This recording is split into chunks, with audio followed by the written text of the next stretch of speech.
Manuel Valls, candidat, c'est désormais officiel. Le Premier ministre a annoncé sa candidature et sa démission. Nous l'écouterons dans notre édition de ce soir et également à venir vos premières réactions sur cette candidature qui complique la donne à gauche. Plus invraisemblable, la candidature de Victorin Lurel à la primaire de la gauche n'est pas un canular. Le député de la 4e circonscription pense sérieusement à prendre part à la compétition. Qu'en pensez-vous? Les réactions sont contrastées au plan local. Et la fin de la grève à la Caisse de sécurité sociale de la Guadeloupe n'a pas levé toutes les hypothèques sur la sécurité sanitaire de l'établissement. L'état des compresseurs de climatisation irrégulièrement entretenus continue d'inquiéter les agents. Le reportage de Karen Diam est à venir. Le don de soi récompensé, 21 Guadeloupéens ont reçu leur diplôme du bénévolat. Une action qui s'inscrit dans le cadre de la journée mondiale qui lui est dédiée, en présence de la poétesse Sonia Catalan et de nombreux enfants qui apprennent déjà les valeurs du partage. Bonsoir, je suis ravie de vous retrouver. Sa déclaration était très attendue. Manuel Valls aura mis 4 jours pour annoncer sa candidature à la primaire de la gauche cet après-midi. Il démissionnera ainsi dès demain de Matignon pour mener campagne. Je vous propose d'écouter un extrait de sa déclaration. Je suis candidat à la présidence de la République.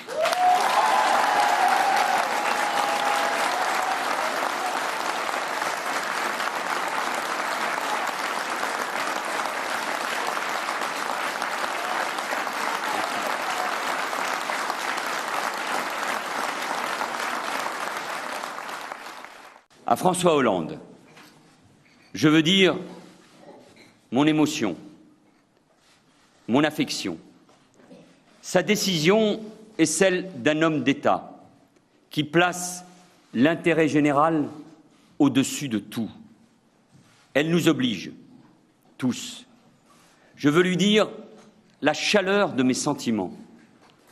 Ils se sont forgés à jamais dans le prix douloureux que notre pays a payé dans son engagement pour la liberté.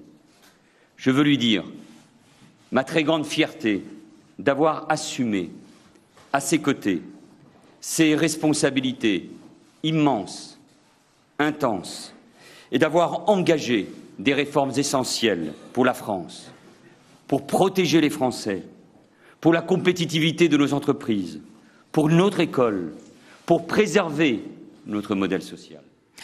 Connu pour son intransigeance et son goût pour l'ordre, Manuel Valls incarne l'aile droite du Parti socialiste. Sa candidature peut-elle rassembler la gauche fracturée, surtout après le retrait de François Hollande? Beaucoup en doutent à gauche. Et vous, que vous inspire-t-il? Moïse Dexter et Patrick Curie vous ont posé la question. On vous écoute. De la candidature de Manuel Valls, comme il n'a pas encore présenté son bilan, donc pour l'instant, moi, je reste toujours sceptique. Bon, on s'en doutait un peu, donc de toute façon, c'était qu'une question de temps. Donc pas trop étonné. Et puis je pense que ça va être quand même compliqué avec ce qui s'est passé, de faire une bonne campagne. Son échec socialiste, depuis l'élection 92, les socialistes ont gagné l'élection. Et le pays a gagné pas l'élection, ça finit, il est très content. Il y a son propre parti, avec monsieur, comment il s'appelle, le président Hollande. Bon, c'est à lui de voir, c'est lui qui voit ses affaires. Moi, je ne suis pas très... La politique, disons, à la gauche, c'est encore une chose. C'est une petite vaisselle entre eux. C'est un mélange entre eux. C'est à eux de voir. Ça sera encore... ça va être aussi catastrophique. Et à ce moment-là, ça va nous amener à regarder plus vers l'extrême droite. Si bon, nous voyons, tout président a dit toujours représenter, toujours faire. En même temps, réaliser une barre faire.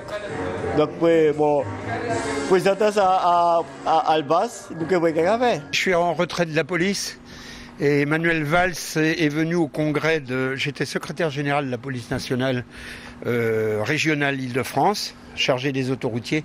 Il est venu au congrès de l'UNSA Police. Et comme j'étais dans un congrès, je n'ai pas voulu le huer quand il a parlé des policiers. Alors, il peut se présenter, il n'aura pas ma voix. C'est clair. Bon à rien, mauvais à tout.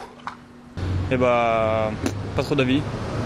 Je crois qu'il démissionne demain, du coup. Et bah, ça sera prévisible. C'était prévisible, ça sera un candidat en plus pour la gauche et on verra bien. Et sachez que le premier secrétaire de la fédération locale du Parti socialiste, Hilaire Brudet, a naturellement réagi à cette annonce au micro d'Eddy Planté dans Questions directes. Notez que notre interview quotidienne est de retour dès ce soir à la fin de cette édition. Et le renoncement de François Hollande a suscité toutes sortes de vocations, y compris les plus inattendues. Celle de Victorin Lurel, par exemple, dans un entretien accordé à nos confrères de François. Il a laissé entendre qu'il pourrait être le candidat à l'élection présidentielle. On écoute vos réactions à cette intention plutôt surprenante. Il faut toujours oser. Il ne faut pas avoir peur. C'est pas parce qu'on est guadeloupéen, qu'on est noir, qu'on n'a pas le droit d'y aller. C'est son droit. Il fait partie du Parti socialiste, donc il a tout à fait le droit d'y aller. Ça, moi, ça ne me dérange pas, moi, personnellement. Il revient, il peut tenter, pourquoi pas. Voilà. Bon. Vous pensez qu'il aura ses chances? Il a peut-être une chance. Voilà, la politique est tellement confuse qu'on ne sait jamais à qui faire confiance. Alors chacun tente. Non. Pour ça, ici, pour tout le monde, mais on n'a pas vu grand-chose qui est porté pour la Guadeloupe. Mais pourquoi pas s'il a envie de se présenter? Après, si ça peut faire avancer le débat, mais pourquoi pas? C'est Fignon qui n'est toute chance. Et puis, il fait carrière qu'on Sarkozy fait. Et ensuite, prochain écran, c'est que Macron. Moi, je ne fais pas de politique. Je suis désolée. Mais je pense qu'il ne va pas vraiment passer parce que ses idées, ça ne correspond pas vraiment à ce que les citoyens veulent. C'est ce que je pense. Et toi, Yannick? Je trouve que c'est pas quelqu'un qui pourrait passer au présidentiel. Il n'a pas la carrure. En plus, la plupart des jeunes ne l'apprécient pas. Donc, c'est juste pour. Il veut juste se présenter pour gagner plus d'argent, moi, je pense. Peut-être non. C'est la Guadeloupe. Enfin, c'est pas même l'Europe, c'est la France. Il faut voir, c'est pas nous seulement, c'est pas uniquement la Guadeloupe qui compte. Moi, je dis que c'est pas une chance. Pourquoi? Parce que il y a trop de tromperies, il y a trop de. Comment dire, de magouilles, il y a trop pas d'honnêteté du tout, ça c'est sûr. Et voilà quoi, donc je place pas ma confiance en l'homme, je préfère la passer en Dieu. Et plusieurs milliers de pétitionnaires, 70 000 plus exactement, espèrent une candidature de l'ancienne garde des Sceaux, Christiane Taubira. Une pétition a été lancée sur Internet pour l'encourager à franchir le pas. On regarde le reportage d'Éric Dupuis d'ATV Paris. C'est dans cet appartement parisien qu'a pris forme la pétition en ligne pour que Christiane Taubira se présente. À l'origine de cette bouteille à la mer, ce citoyen encarté dans aucun parti politique. Je râle beaucoup sur Facebook habituellement. Je prêche au milieu des convaincus que sont mes amis, mon entourage proche. Et j'ai eu envie d'agir et d'avoir pour une fois peut-être quelque chose d'un peu plus concret. Et je me suis dit, pourquoi pas le mode de la pétition. Très vite, les signatures ont bondi. En 24 heures, 1000 internautes l'ont signé, puis les médias s'y sont intéressés. Aujourd'hui, elle dépasse les 75 000 supporters. Ça, je l'ai vu renaître sur Internet, des inconnus sur Twitter qui tweetent « Génial, si Taubira y va, j'y vais, je vais voter, ça m'intéresse, si elle y va pas, je vote pas ». Donc ça, c'était chouette de réintéresser ces personnes-là à la politique et c'est déjà une victoire. Pour ce rédacteur créateur dans la publicité, la Guyanaise est la personnalité de gauche la plus à même de défendre ses convictions personnelles. Je cherchais la personne qui se rapprochait le plus de mes valeurs et de mes convictions. Et Christiane Taubira, aujourd'hui, me semble être la personne qui représente à la fois la force de conviction et la qualité des convictions derrière, qui sont pour moi des valeurs importantes de gauche, on va dire les valeurs traditionnelles de la gauche qui aujourd'hui sont plus trop représentées dans le débat. Le fait que François Hollande n'y aille pas, déjà ça ouvre une porte, ou en tout cas ça n'en ferme pas une. Lui se sent maintenant responsable de ses signatures sans prétendre à un quelconque autre rôle particulier. Donc l'objectif, ça sera de les remettre physiquement, si possible, à Christiane Taubira. Après, advienne que pourra, si elle y va, c'est formidable et on essaiera de pousser sa candidature jusqu'au bout. Si elle n'y va pas, on continuera à essayer de faire vivre nos idées. Quelle que soit la décision de l'ancienne garde des Sceaux, France continuera à défendre ses idées sur Internet pour convaincre le plus grand nombre. En politique, toujours, l'annonce a fait l'effet d'une bombe. Le tribunal administratif de Basse-Terre a décidé d'annuler le recrutement de Sigmund Bajazé à la municipalité de Sainte-Rose. Il s'agit du fils de la maire de la ville, une nomination qualifiée de prise illégale d'intérêt. Attention, ce qualificatif peut donner lieu à une condamnation à une peine d'inéligibilité. Qu'en pensent les habitants de Sainte-Rose? Moïse Dexter et Patrick Curie ont promené leur micro. On écoute. Moi, je trouve ça un petit peu normal, en fait. Mais en même temps, je peux la comprendre chaque moment qu'elle essaie de protéger le petit Aïe. Voilà. Après, mettre son fils dans un poste à haute responsabilité est peut-être un petit peu prématuré. Elle aurait pu prendre un poste plus bas. Mais ça se fait partout ailleurs. Hein. Partout, c'est pareil. Hein. C'est toujours les petits qui restent là et les autres, ils avancent. Hein. Alors, qu'est-ce qu'on peut faire? Je pense que... Il y a une municipalité, pardon. Les compétences, elles sont soit comment dirais-je, intellectuelles, et ça m'étonnerait parce que c'est une famille très intelligente. Et ensuite, si on met quelqu'un à un poste, il faut qu'il le mérite tout simplement. Parce que ça ne doit pas se faire, ça n'a pas lieu d'être. Il faut faire la part des choses. Donc après... je pense qu'ils auraient pu mettre quelqu'un d'autre en fait à cette place. Mais je pense que la loi ne le permet pas non plus d'embaucher sa famille lorsqu'on est dans une commune.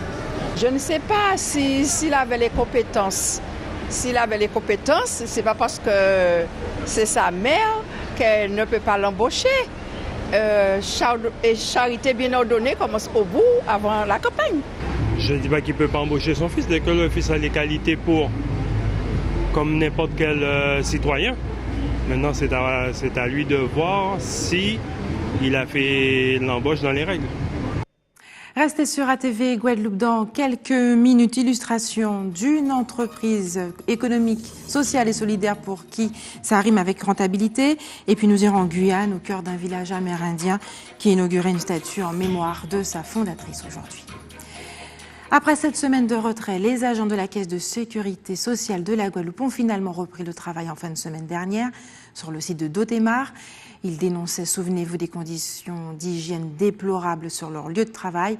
Quelles solutions ont été trouvées depuis? Karen Diamin a mené l'enquête. Suite à leurs craintes, et pour reprendre leur travail dans de meilleures conditions, les agents de la CGSS ont fait appel à une expertise du système de ventilation. Les résultats ont été plutôt surprenants. C'est deux compresseurs là en haut là qui ont mort et l'autre là qui a fonctionné plus ou moins bien, qui fait que le renouvellement de l'air dans les sites de travail pas été fait correctement. Alors qu'il fait les collègues qui tapé mal, peut-être quand était bête à basoudi et qui était déclenché à cause de sorte de crise d'az. Et mais c'est ça. Et en plus, Adam, ça paraît là, tenait des caca pigeons. Et là où on est cassaillé son poison. Donc le problème que nous avons posé aujourd'hui là, c'est que est-ce que ça prend des conséquences en la santé à mon. Mais par contre, nous devons comprendre, après seulement 10 années d'exploitation, en bâtiment, j'arrive en l'état là, ça. Ok. Donc, mais c'est pour ouvrir la compresseur là. Parce que c'est qu'on a l'impression que la direction là n'a pas jamais fait ça qui était faux pour OTP savoir est-ce que vraiment, qui l'état de vicissité à clim là, à compresser là. Il a fallu s'arriver pour te rendre compte que tu as un problème à niveau là, ça. Face à ce constat, agents et directions se sont rencontrés pour trouver des solutions rapides et efficaces. Alors la Caisse décide de prendre en charge un certain nombre de problèmes, réparation à ces compresseurs-là. Donc il fait réparer semaine passée, jeudi dernier. Donc vendredi, il y a un technicien qui est venu, vendredi soir, il vient faire un prélèvement pour voir est-ce que l'air là a renouvelé normalement. Et le lendemain, vendredi, il bat nous un rapport, il bat nous conclusions pour dire que ça a fait normalement. Donc, il passe les gens qui ont bon travail. Il dit que, bon, suite à prélèvement qu'il fait, les gens s'ouvrent qu'il a, donc ça ne peut pas empêcher qu'il ait un bon travail. Bien qu'ils aient repris le travail, les agents de la CGSS restent mobilisés et prévoient de rencontrer la direction mercredi prochain pour aborder les autres points de revendication. La mutuelle du ministère de la Justice est sur le point de conclure un partenariat avec l'une des mutuelles les plus importantes de la Guadeloupe, la MIAG. Quels bénéfices pour les adhérents et quels sont les termes de cette alliance? Le président de la MMJ est avec nous pour en parler. Jean-Pierre Belmas, bonsoir.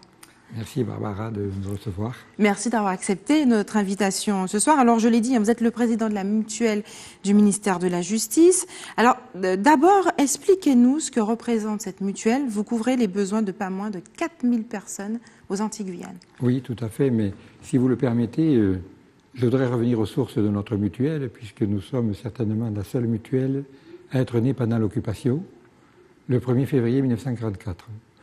Donc je considère que je préside une mutuelle courageuse et tout au long de son existence, c'est-à-dire maintenant depuis plus de 72 ans, vous avez devant vous le président d'une mutuelle qui a toujours fait preuve d'une grande indépendance et je pense qu'elle l'a démontré, elle le démontre encore aujourd'hui par ce partenariat un peu iconoclaste que nous allons donc officialisé demain.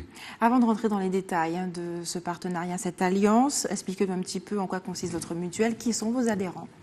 Alors, nous avons à peu près 87 000 chefs de famille, nous protégeons 150 000 personnes, nous générons un chiffre d'affaires de l'ordre de 100 millions d'euros.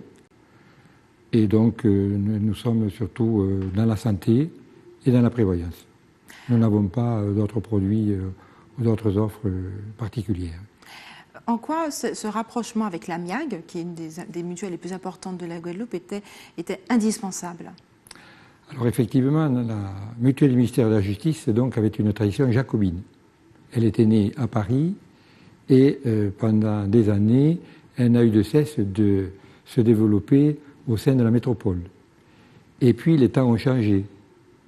Les adhérents sont devenus légitimement plus exigeants. Et à l'ère du numérique, où tout se passe par plateforme téléphonique et autres, l'adhérent, lui, en a vu les limites. Et les limites sont d'autant plus importantes lorsqu'on est ultramarin, lorsqu'on se retrouve dans des départements d'outre-mer, où vous avez notamment des problèmes de liaison téléphonique, souvent importante, et également donc, des problèmes de fuseau horaire. Donc il était important de rapprocher les services dont bénéficient nos adhérents auprès de ces adhérents. Et le seul moyen d'y parvenir, c'était de nouer des partenariats. Alors ce partenariat avec la MIAG ne s'est pas fait comme ça du jour au lendemain. Il a demandé beaucoup de travail, beaucoup d'investissement. Il est issu lui-même, ce partenariat, d'un partenariat plus important avec AG2R à la mondiale. Il faut savoir que la MIAG et la MMJ sont des partenaires d'AG2R à la mondiale et c'est par l'intermédiaire d'AG2R à la mondiale que ce partenariat avec la MIAG a été possible. Qu'est-ce que ce partenariat va impliquer? Quels seront les changements pour les adhérents? Alors les changements sont importants puisque l'adhérent ne sera plus en lien direct avec Paris, mais il aura la solution ou la résolution de toutes ces problématiques à Pointe-à-Pitre. Cela signifie-t-il qu'il y aura des réductions au niveau des frais? Oui, je pense que oui. Mais enfin, vous savez, parler de réduction de frais, je crois qu'il ne faut pas être trop... Il faut être réaliste. Mais par contre, ce qui est important, c'est la qualité de cette relation qui va être améliorée d'une façon très sensible. C'est-à-dire que l'adhérent qui se trouvera à Basse-Terre, qui se trouvera à Saint-François, pourra venir donc à Pointe-à-Pitre et il aura la solution de l'ensemble de ces problèmes. Et il y en a beaucoup aujourd'hui dans le cadre des difficultés que rencontrent les complémentaires santé.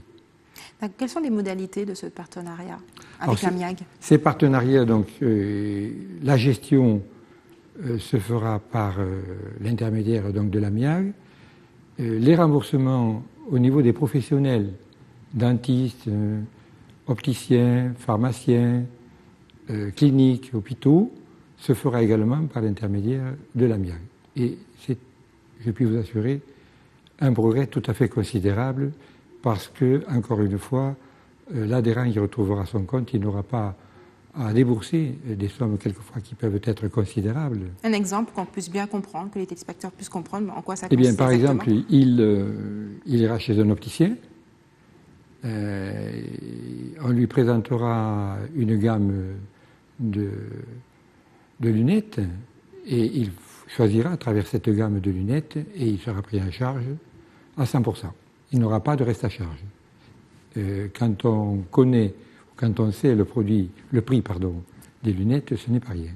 Jean-Pierre Belmas, merci d'avoir accepté de répondre à nos questions ce soir.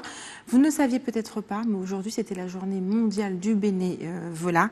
Et à cette occasion, 21 Guadeloupéens ont été récompensés pour leur engagement à mettre leur temps, leur énergie au service des autres.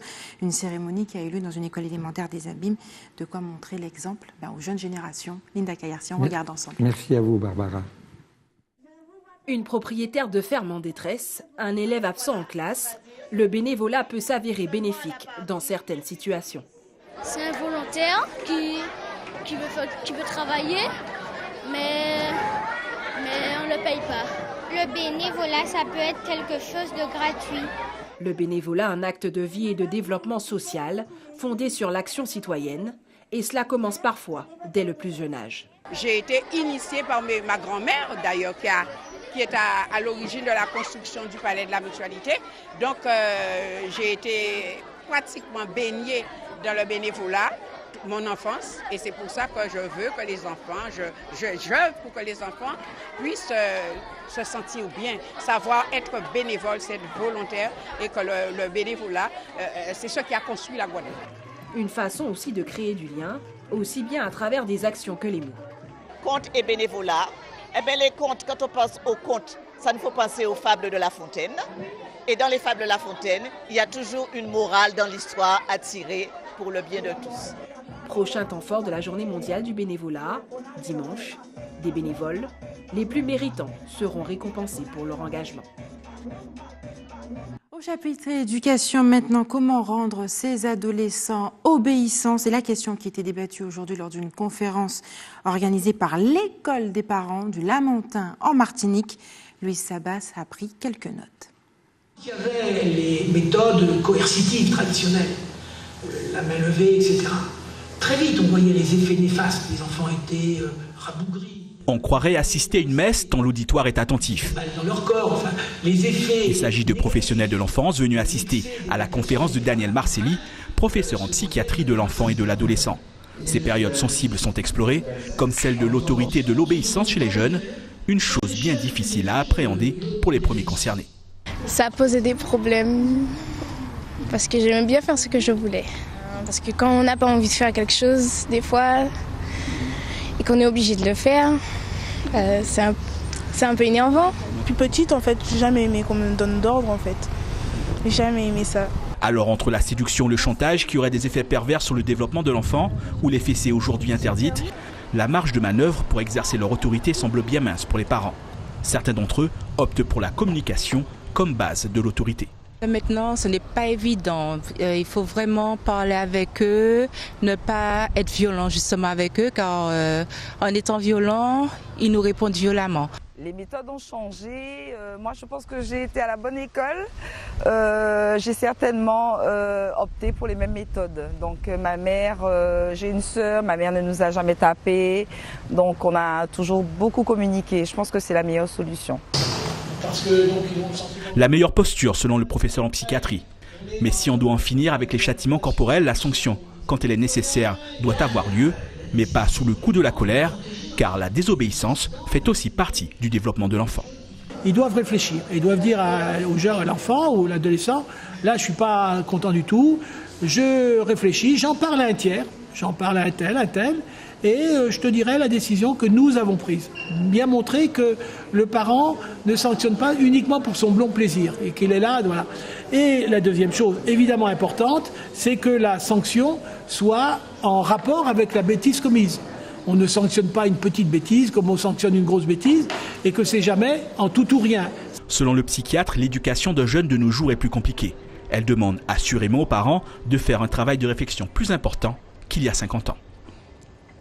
Et c'est l'heure des informations pratiques maintenant à vos stylos. N'oubliez pas, si vous avez des informations à nous communiquer, n'hésitez pas à nous appeler au 0590 60 11 2 fois ou à nous envoyer vos emails et indiscrétions à rédaction@atv.gp. C'est la fin de notre édition locale et régionale. Retrouvez tout de suite Eddy Planté pour Questions Directes. Il reçoit ce soir Hilaire Brudet. Ils parleront, écoutez, de la candidature de Manuel Valls à la primaire de la gauche.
Plus que quelques minutes avant de retrouver Eddy Planté pour Questions Directes, mais avant de lui céder la place, je vous rappelle les principaux titres de ce lundi 5 décembre. Manuel Valls, candidat.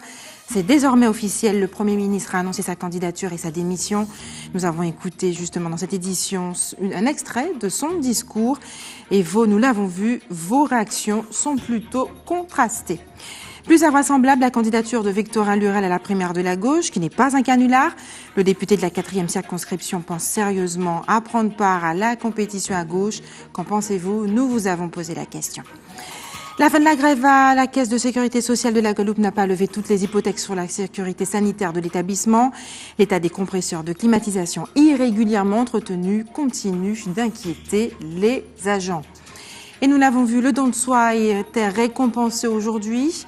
21 Guadeloupéens ont reçu leur diplôme du bénévolat, une action qui s'inscrit dans le cadre de la Journée mondiale du bénévolat en présence de la poétesse Sonia Catalan et de nombreux enfants qui apprennent déjà les valeurs de partage. Merci d'avoir choisi ATV Guadeloupe, c'est la fin de notre tranche d'information. Tout de suite retrouvez Eddy Planté pour Questions Directes et nous on se retrouve demain dès 18h50.